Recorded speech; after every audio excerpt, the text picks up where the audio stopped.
Welcome everyone. I have officially been called a liar and that what I'm able to do is, quote, impossible. So that either makes me a really good magician or something even more powerful. Like a god? We're just going to put this to rest by providing video evidence to anyone who's in doubt, naysayers, non-believers. My name is Jeffe George Jr. and as far as I know, nobody in the blade or steel community is about to teach what I'm going to show you. We're going to start with a 151-pound Peterite anvil that I got from my great-grandfather, a double-sided sledge, and a piece of S7 that we recently ordered from Metals for You. Angel here, cutting in per our lawyer's request for clarification. We ordered this steel on April 1st and the packing slip was made the same day, as you can see. We do not work with S7 normally. It is not one of our regular lines you can come see at our shop in TRF. We did this as a way to prove we know what El Jeffe's CWT method can do. Alright, so we're going to unpackage our new steel. We just ordered from Metals for You online. We have a borrowed S7, 1/4 inch by 3/4 inches, 3 feet. Go ahead and open it. I think I'm going to go ahead and cut off about 7 inches, and we'll use that as our test piece for the next video coming up.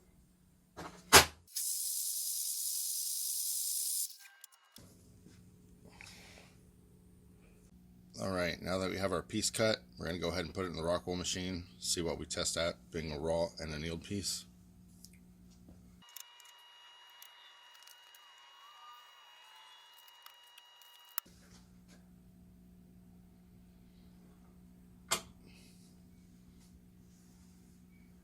So we're about 7.5 on the Rockwell C right now. Let's go ahead and see how that changes here in the near future. As you can tell, all the pieces we have are going to be rounded so that there's no sharp edges on any of them. They've all been modified.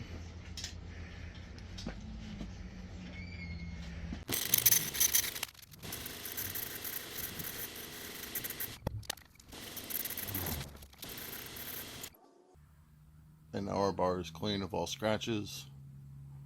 It's not quite polished, but it could be there fairly quickly.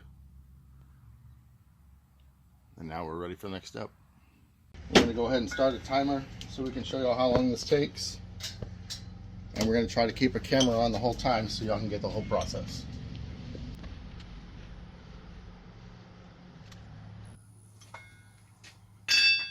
Alright, I'm known as El Jeffe of Boss Blades Forge, and we're about to make what we call Seric, but some people are bound to call it Wootz.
We're getting there, but if you notice the main difference between what I do and what I see everybody else doing, my metal never gets hot. It's never put into a fire, it's never put into any sort of heat source. But we're not done yet.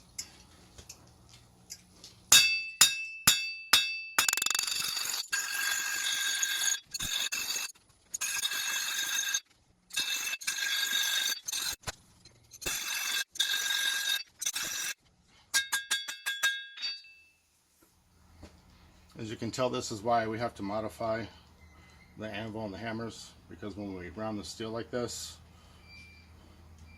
if we had it on something that had hard edges, those hard edges would go right back into the steel.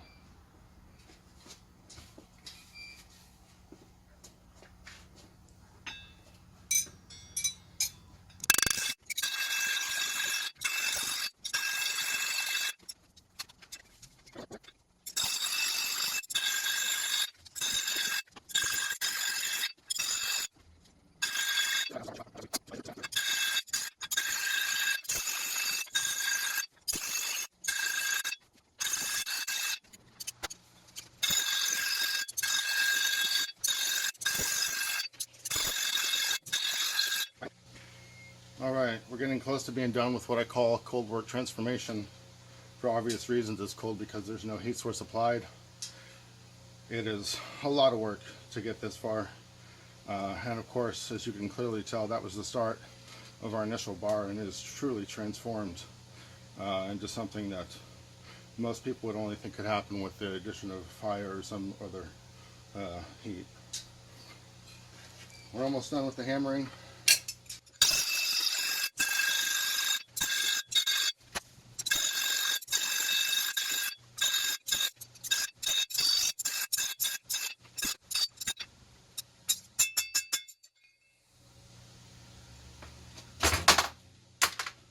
Alright, I would call it time. We're at 32 minutes, 13 seconds, which that wasn't too bad. But just for perspective, if that was just over 30 minutes, when you're looking at something like this, I think I'm at 3 hours.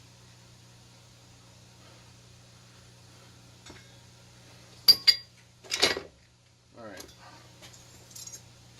so that's the end of our cold work transformation. This steel is what I call primed, because it has been work hardened, so it is truly different than our raw annealed steel that we got from the factory. Our next step is going to be to get some of the surface layer ground down. We'll go ahead and polish it. I do like the hammer polish, but we want to get down inside the steel just a little bit, and then we'll put it into an acid bath, and after revealing hopefully what will come out, I'll go ahead and give you the composition. Since this steel has never entered any kind of heat or really any kind of atmosphere other than what you just saw, it still should be very close to the composition that was stated from the company. So I'll go ahead and try to get the other camera on this next process, and we'll get it ground down and polished on one of these sides.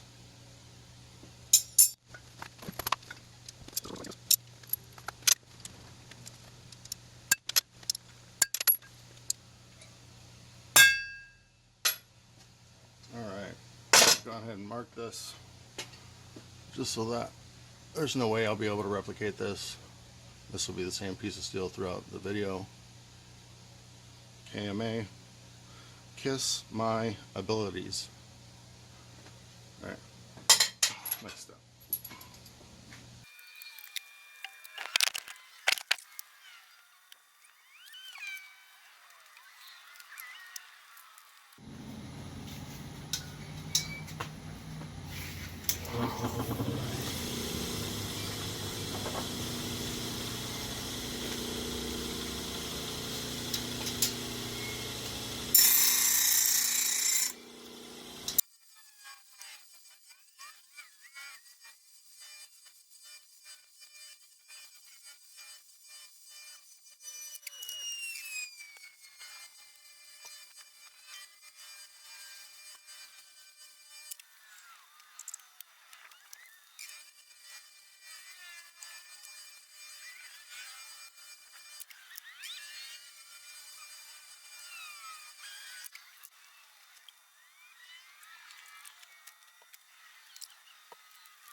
And there's our piece, basically ready for the acid bath, but it has not been through any sort of heat treat or temper process. And I'll probably wait an hour or two, let it get a little hotter outside before I put it into the acid bath, but I might do a time lapse on that.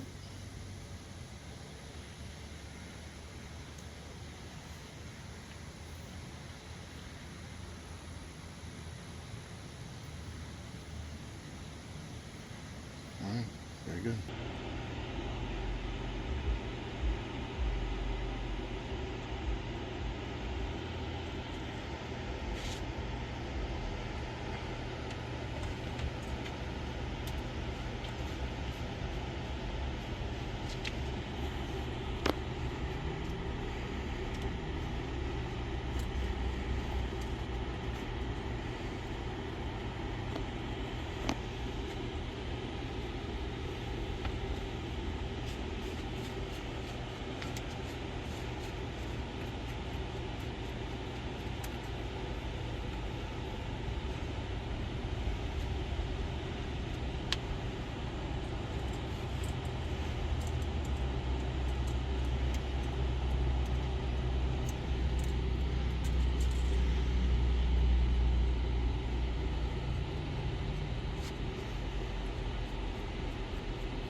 What it looks like currently.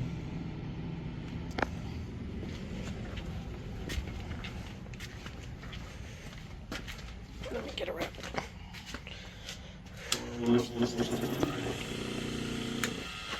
Which side do you want me on? Either one. I feel more comfortable over here for whatever reason.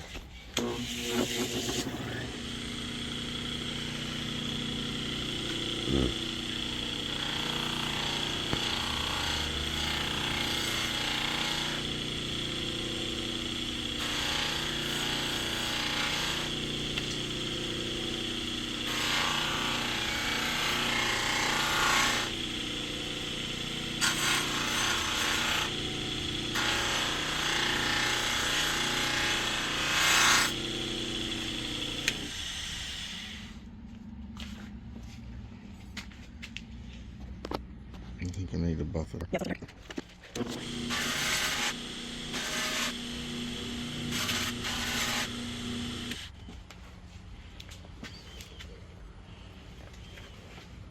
Oh, yeah. That's hot, thanks. Jesus. I can't hold it in the show. Hold on. Yep. That's a test piece.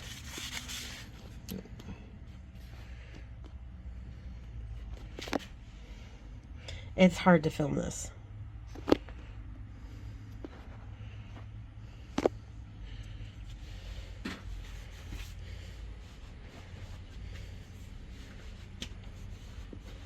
There it is.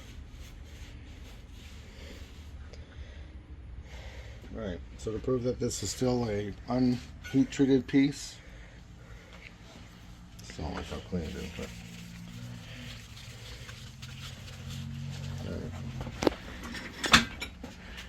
back again to the Rockwell. We'll go to our tip that hasn't been hammered on at all.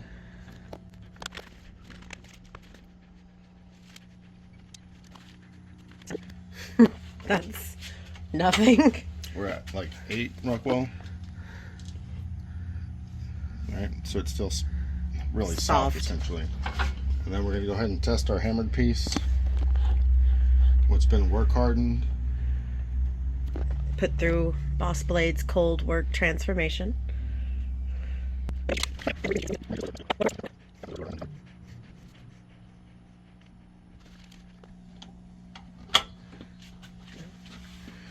So that's at 20... 23. 23? Yeah, definitely harder, but not as hard as it could be before fracturing, so it could still take some more hitting. But like I said, This is unheat treated, essentially raw S7. Now that you've seen what it is, I'm gonna try to just get a good picture of it. Or... Yep.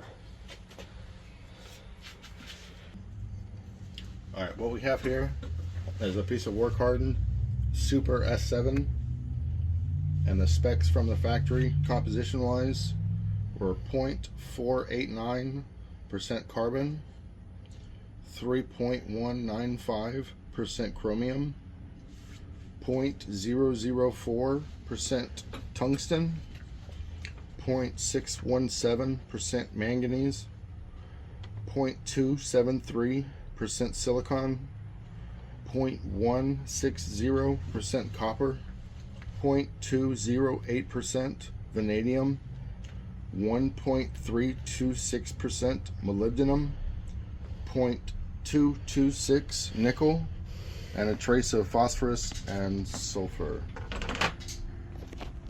And there you have it. I don't think anybody else has done this, or at least released it if they've done it. I do believe it is our answer to the ancient question, how do you make Wootz? I think it solves a lot of answers very simply. You hammer on the blade.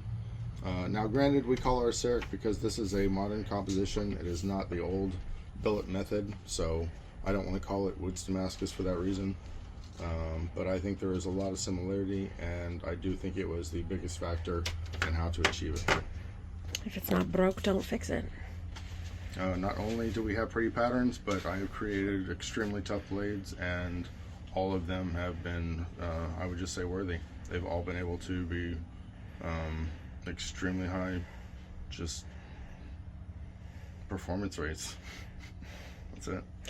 Who did that quote? The absence of evidence is not evidence of absence.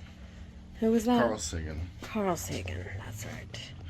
Well, I would say the proof is in the pattern, wouldn't you?